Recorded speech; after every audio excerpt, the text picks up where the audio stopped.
சமுதாயத்தை தூள் தூளா உடைக்குது அவருடைய பேட்டி. இது 2ஆம் பாகம், தொடர்ந்து பாருங்க.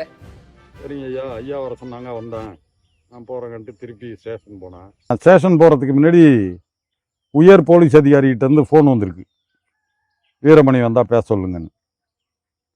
ஆனா வீரமணி பேசுறதுக்கு வசதி இருக்கணும்ல. அப்ப எந்த போலீஸ் ஸ்டேஷன்லயும் எஸ்டிடி வசதி கிடையாது. வேற ஒரு எஸ்டிடி போத்தில் போய் ஃபோனை போட்டு, ஐயா வீரமணி பேசுறேன். யாரை கட்டியா அந்த வீட்டுக்கு போன? திருட்டு சம்பவம் நடந்த வீட்டுக்கு போனது குற்றங்கிறாரு ஒரு போலீஸ் அதிகாரி. ஐயா எஃப்ஐ எடுக்க போனேன். ஏன் அவங்க எஃப்ஐ எடுக்க போனேன்? இன்மேட்ஸ் பிரிண்ட் எடுக்கணும். எடுக்காம கண்டுபிடிக்க முடியாதா? ரூல் அவுட் பண்ணும் இல்ல, எடுக்காம கண்டுபிடிக்க முடியாதா? இதுக்கு மற்ற சராசரி போலீஸாக இருந்தால் ஐயா கண்டுபிடிச்சிடுறாங்கம்மா. ஆனால் நான் முடியாதுன்னு.